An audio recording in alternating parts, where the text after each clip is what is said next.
अस्सलाम वालेकुम मम्मी। अस्सलाम वालेकुम बेटा, क्या हाल है? ये मत पूछा कर, मैं नहीं बता सकती कि मैं कैसी हूँ। आप कैसी हैं? हाँ, बस जी रही हूँ। मैंने तेरा शुक्रिया अदा करने के लिए फ़ोन किया था।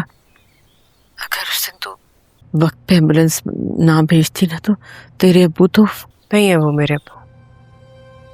मैंने आपकी मदद इसलिए की है क्योंकि वो आपके शौहर है, मेरा उनसे कोई रिश्ता नहीं है। तबीयत ठीक है अब उनकी? बस बिस्तर पे ही है। सरफराज घर पे होता है तो ले जाता है वॉशरूम। तुझे पता है, मैं तो अपने घुटनों से बाजार हूँ। मैं कहाँ उनको चलने में मदद दे सकती हूँ। वो सरफराज बहुत ख्याल रखता है हमारा। क्यों झूठ बोल रही हूँ मुझसे? जैसे मैं जानती नहीं सरफराज को। सरफराज अगर आप दोनों का ख्याल रखता, आप एम्बुलेंस के लिए मुझे नहीं सरफराज को कॉल करती। तेरे अब्बू को बड़ा मान था उस पे, लेकिन जब से उसकी शादी हुई है ना, बस वो तो बीवी का होके रह गया है ना। खुद हमारा कोई काम करता है और ना ही उसे हाथ लगाने देता है। और तेरे अब्बा को कोई मसला हो जाए ना तो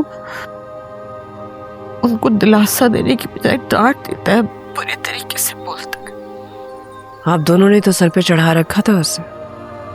सरफराज सरफराज कहते आपका मुंह नहीं थकता था। जहारा तो कभी भी आपकी जिंदगी में नहीं थी, याद है आपको?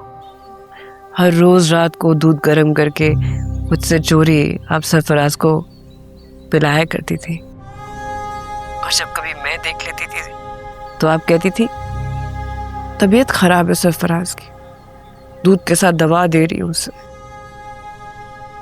जब भी आलू गोश्त बनता था उसकी सारी बोटियां सरफराज की प्लेट में जाती थी और मेरी प्लेट में आलू और शोरबा। और कभी अगर मैं कहती थी अम्मी मुझे एक बोटी दे दे, तो आप कहती थी तुझे दे दूंगी तो रात को सरफराज क्या खाएगा? सब याद है मुझे, अच्छी तरह याद है। लेकिन मैं क्या करती? जिस घर से मैं आई थी और जिस घर में आई थी वहां हमेशा बेटों को बेटियों पे अहमियत दी जाती थी। वही मैंने भी किया। लेकिन हम बड़ों से ये गलती होगी बेटा, तू ना करना। बेटी और बेटे में कभी फर्क ना रखना। अरे मैं भी कैसी भुलक्कड़ हूं, अपनी बातों में भूल ही गई तेरे बच्चों का पूछना। सुना कैसे है ईशा और शावीर? हाँ बहुत अच्छे। लंच टाइम हो गया, मुझे बुला रहे हैं, वहां मुझे जाना है। बाद में बात करें। खुदा हाफिज। खुदा हाफिज।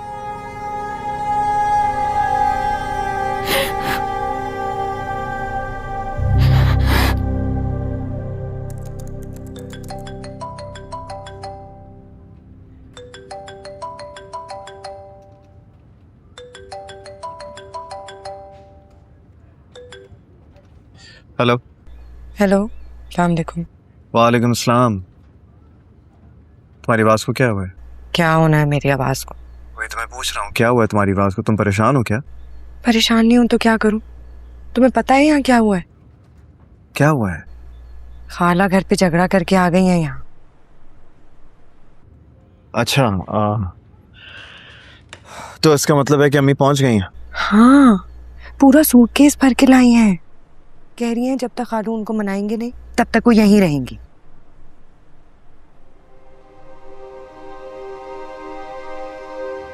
हाँ जानता हूँ। वो आज सुबह अम्मी की कॉल आई थी मुझे, वो काफ़ी परेशान थी, तो मैंने ही उन्हें सजेस्ट किया था कि कुछ दिन के लिए हमारी तरफ आकर रह लें।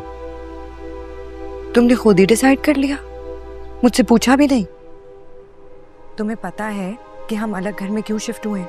इसलिए कि मेरी और खाला की इंटरेक्शन ना हो, लड़ाई झगड़े नहीं होंगे, वो भी सुकून से रहेंगी और मैं भी। फिर भी तुमने उन्हें यहाँ बुला लिया। जब से वो आई है ना बस रोक टोक ही कर रही है, ये मत खाओ वो मत करो, घर में 100 नुक्स निकाल रही है। किचन इतना छोटा है, अपना घर छोड़ के किराए के घर में शिफ्ट हो गए हो। ये कमरा क्यों बंद है? मालिक मकान से कहो कमरा खोले, कल को बच्चा होगा तो कमरे की जरूरत पड़ेगी। और बाय द वे उन्होंने ये भी डिसाइड कर लिया है कि पोता ही होगा।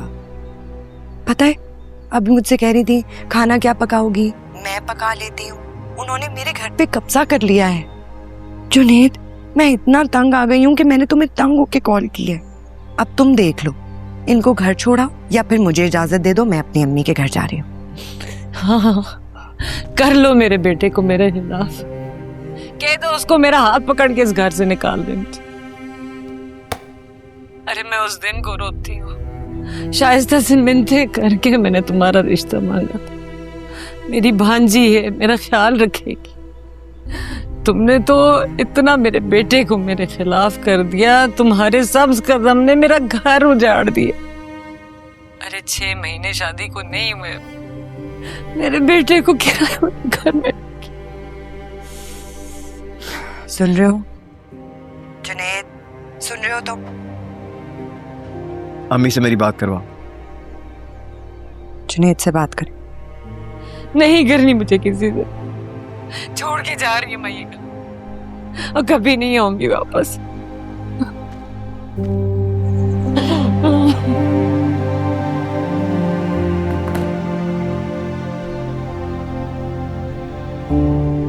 हेलो हेलो जुनेद,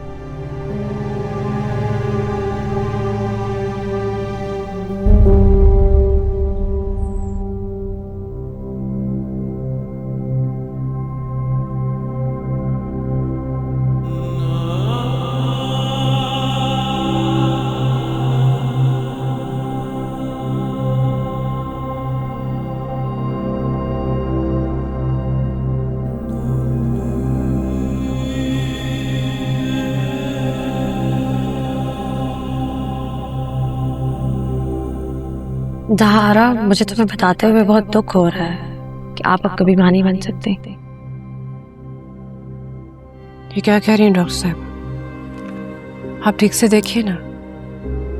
माना कुछ अर्सा पहले मेरा मिसकैरेज हुआ, मगर इसका मतलब ये तो नहीं कि मैं आपकी तमाम रिपोर्ट्स को देखने के बाद ही आपको ये सच बता रही हूँ।